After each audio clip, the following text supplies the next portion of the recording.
निर्णय घेतला की आजच्या दिवसासाठी आम्ही जी आमदारांची शपथ असते ती घेतलेली नाहीये, निषेध म्हणून. कारण एकंदर आपण पाहतोय राज्यात जे वातावरण असायला पाहिजे होतं, एखादं सरकार जेव्हा एवढ्या बहुमताने निवडून येतं तेव्हा वातावरण उत्साहाचं असतं, जल्लोष असतो, साजरं करत असतात सगळे. पण कुठेही जल्लोष दिसत नाही, कुठेही कोणी साजरं करत नाहीये. आणि मनात हाच प्रश्न पडतो जो आम्ही आधी पण विचारलेला होता की हे जे मॅन्डेट आहे हे जनतेने दिलेलं मॅन्डेट आहे की निवडणूक आयोगाने दिलेलं मॅन्डेट आहे, ईव्हीएमने दिलेलं मॅन्डेट आहे. विधानसभेचे निकाल लागले आणि अनेक ठिकाणी अनेक जणांच्या मनात खतखत सुरू झाली.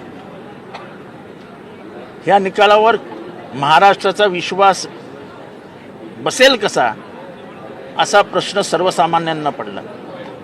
आणि त्यातनं मार्कडवाडीने एक भूमिका घेतली की आपण पोलवरती मतदान घेऊया, बॅलेट पेपरवरती.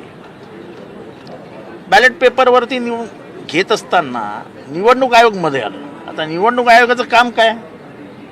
निवडणुका संपल्यानंतर निवडणूक आयोगाचं काम काय? आणि जर मला माझ्या गावामध्ये बॅलेट पेपरवर निवडणूक घ्यायची असेल तर त्याच्यात पोलिसांचा काय संबंध? तुम्ही हे घ्यायचंच नाही. का घ्यायचं नाही? आम्हाला टेस्ट घ्यायची आहे. आम्हाला महाराष्ट्राला दाखवून द्यायचं आहे काय खरं आणि काय खोटं.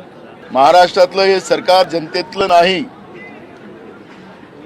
जनतेतलं राहिलं असतं तर राज्याभिषेकासारखा सोहळा करून करोडो रुपये, अरबो रुपये जनतेचे खर्च केले नसते आझाद मैदानावर.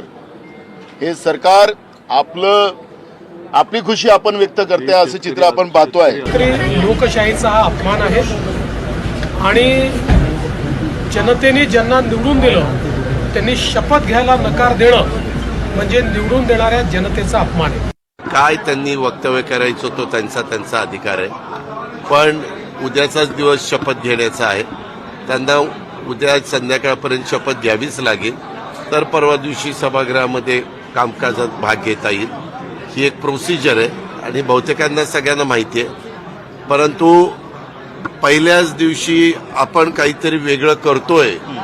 आम्ही जरी संख्येने कमी असलो तरी आम्ही आमचं अस्तित्व दाखवण्याचा प्रयत्न करतोय. हा केविलवाणी त्यांचा प्रकार चाललेला आहे.